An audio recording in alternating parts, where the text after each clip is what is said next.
Welcome to the School of Worldcraft and Worldmancy. This is Feedback Frenzy. Hello everyone, and welcome to another Submit Saturday article feedback, where we are going to work on reviewing any article that has been submitted through the wgc.bc/submit. So we'll go ahead and get started with another article, and this one is coming from Barbarossa Sparklebeard. This is Sovereignty in Adraus. I'm going to just call it Adraus. My pronunciations, I apologize. So let's take a look at the overview. Okay, we have we've seen this header before. Good. So that keeps the world together. We have a nice dark solid background, a little bit of highlight. I'm not sure what theme this is. I was considering adding a CSS theme option to the form, saying whether it was a World Anvil template or you created the CSS yourself. But then I saw that there were tens of theme options from World Anvil, so that's pretty cool, available there. And yeah, and so that was pretty cool. But I'll just comment on the theme itself and the use of the theme, because the theme may not have a lot of impact. Okay, but all right, so we're going forward. It looks like we have a pretty simple article. Moonflower Writer, you made this theme. Okay.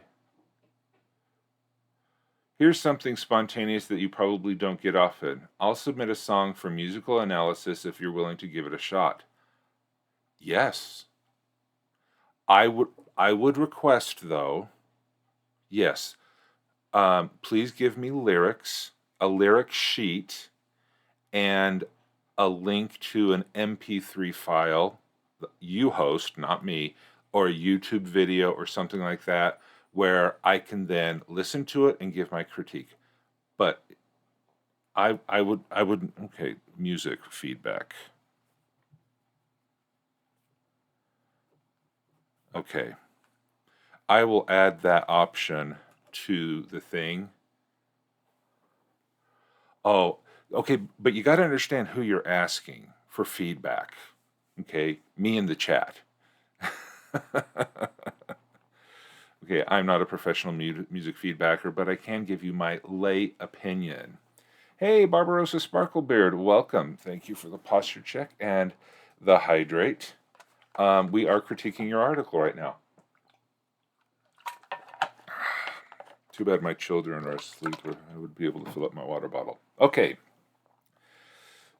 All right, so straightforward.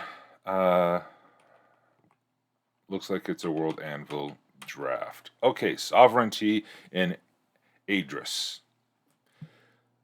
Okay, so let's, this first paragraph here, I'm just going to call it the hook as an intro paragraph, and seeing how well the intro paragraph hooks me into the desire to read the rest of the article. The title of King of Adraus is the title given to the male monarchs of the royal family. The female equivalent is Queen of Adraus. When a male is ruling, the queen is given the title of Queen Consort and plays a lesser role in government politics, however, holds more power in a familial sense.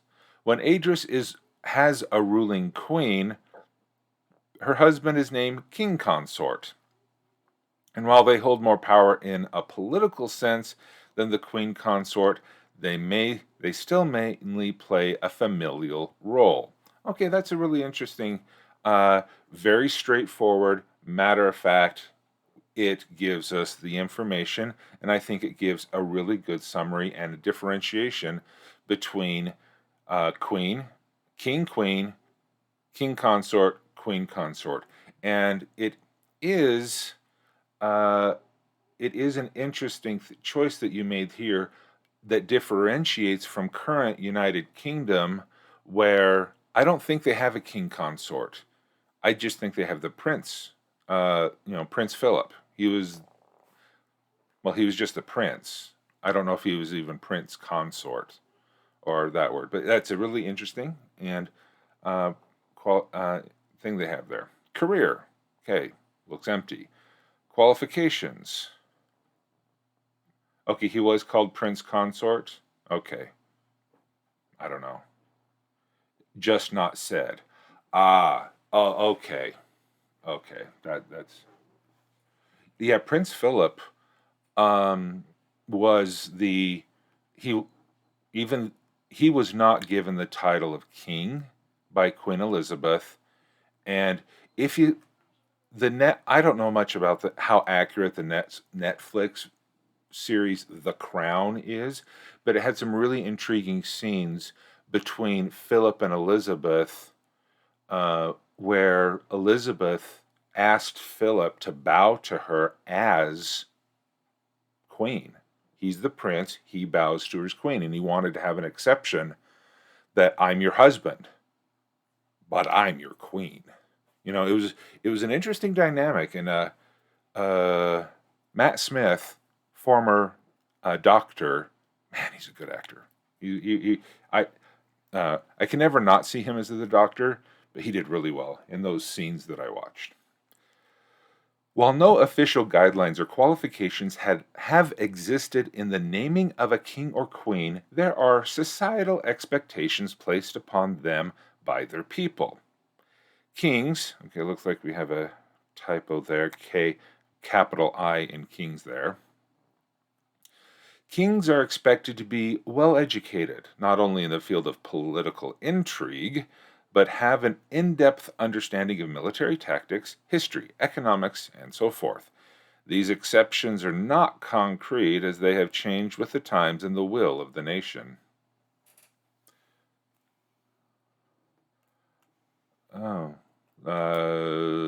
happened with Queen Victoria. Okay. Where medieval kings were expected only to defend their land and keep the peace, the heightened sense of expectation has come with the growing movement to grant more power to the people. The establishment of bicameral parliament and military judicial systems have allowed common people a larger say in government. As well, growing innovations in industrialization has only heightened these expectations as the people demand the king be modern and progressive in the face of stagnant tradition. Again, good information. Dazzler Cat Rugrat, we do not discuss current news events in the chat. Perception, purpose. Interesting that we have these two headers here, like we had these two headers up here. I wonder what's going on with the headers there. If this is like H1, H1, or if it's an H1 that just wrapped around or something like that. It's interesting. While many in Adraus view their monarch as merely the ruler of the country and head of the state, the role the monarch holds is far greater than many realize. The monarch's image is used to signify Adrausai sovereignty, authority, and regality, their face appearing on the currency and government buildings both within Adraus border and the world over. The monarch is further hailed in and the subject of songs, toasts, salutes, and oaths of loyalty to the nation. All military personnel must swear to faithfully and dutifully service their country on an image of monarch before being officiated into service. The monarch plays a large part in government. Okay, king, queen, instrument used by him. Okay, entry. A profession associated with leaders in your world.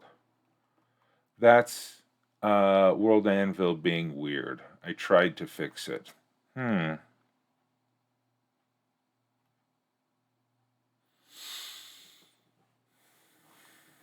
Interesting. Is it because I zoomed in? No. Sprinters break, marchers continue.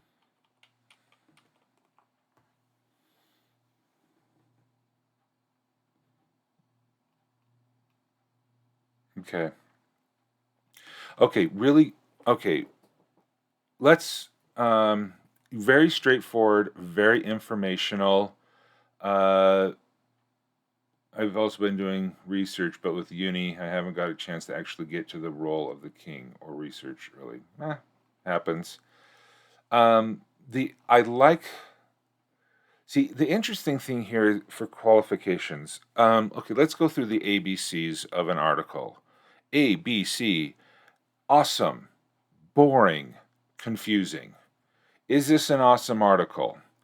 This article this article fulfills the requirement of being informative and being straightforward and clear. Okay? That is it awesome? It's pretty straightforward. I mean, I wouldn't say it's awesome, but it's a good article. Okay? You are was I bored reading it? Not really. It was, you know, it was bored. No, I wasn't bored, but there wasn't anything that excited me, or it just seems pretty standard, straightforward. Yeah, this is the king, this is the queen, this is kind of what they do. Okay, so it's pretty straightforward. Was I confused with anything? Actually, no, I wasn't confused. Again, the grammar allowed me to. You wrote in simple grammar. It was pretty straightforward, and it moved, along and was pretty short. So I didn't see anything awesome. I wasn't bored, uh, and I wasn't confused. But this is where we can start getting into, if you want to be able to expand upon this article, what's missing? Well, the human is missing. And what I mean by the human is missing is, who are there examples of great kings, queens, or princes or consorts? Are there examples? Because you described 4 titles. Okay, 4 titles. You described 4 titles in this article. Do you have an example of a great king, a great queen, a great king consort, and a great queen consort?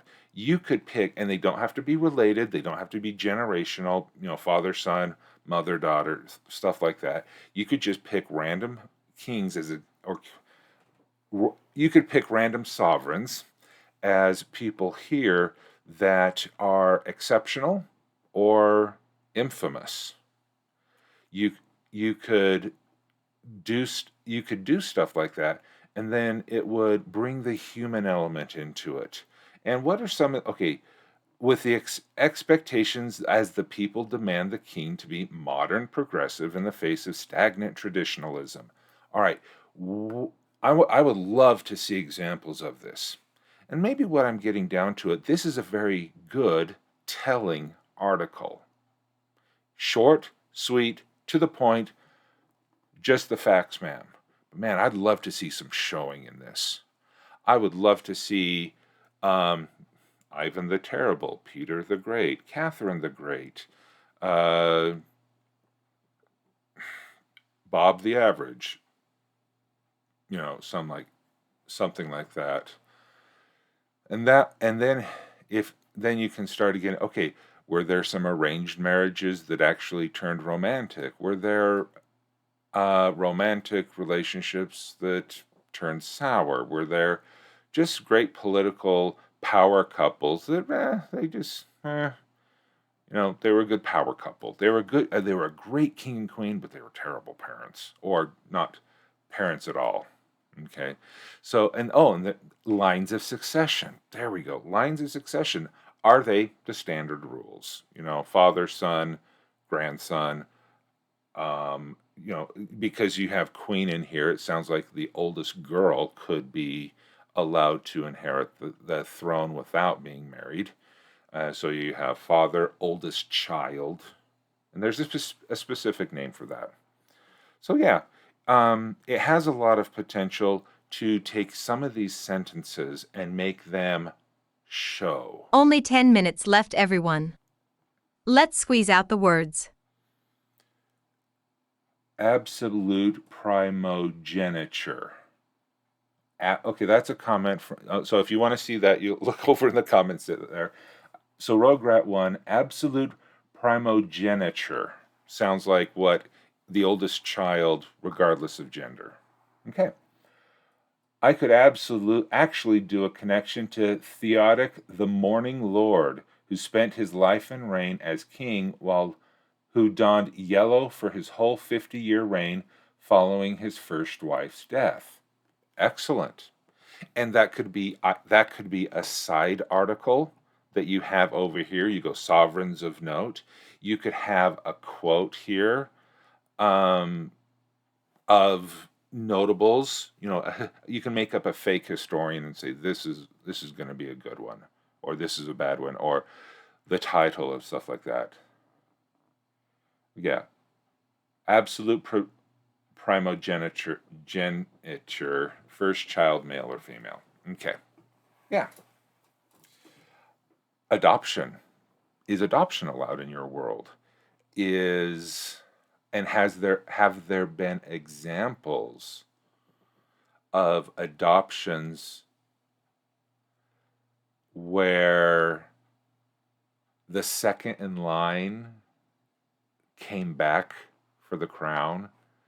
The second in line didn't recognize the adoption, said the adoption was illegitimate, or I hate to say it, illegitimate children, or adopted children, or the conflicts between. Here in this article, you don't have to get into much about conflicts over succession, but wow, that is filled with potential that you could have when you're talking about conflict and story. Just look at modern history, earth-based history. The ability to succeed, what people would do to succeed, if you allow adoption, if you allow illegitimate children's, who then become legitimate when they become king or queen, stuff like that. Okay, so there you go. Good, straightforward article. I hope that this was helpful. It was very nice to have you in the. Oh, where is that? I need to set up a shortcut or something like this to pop this up and down. All right, thank you so much for submitting this article, and we'll go ahead and conclude at this point. Thank you, and have a good one. Thanks for watching this Feedback Frenzy. Be sure to show your support by liking this video, subscribing to the channel, and clicking the notification bell. WriterGreg offers coaching sessions to help bring your world to life, create compelling stories, and accomplish your creative goals. Please visit wgc.bz/coaching for more details.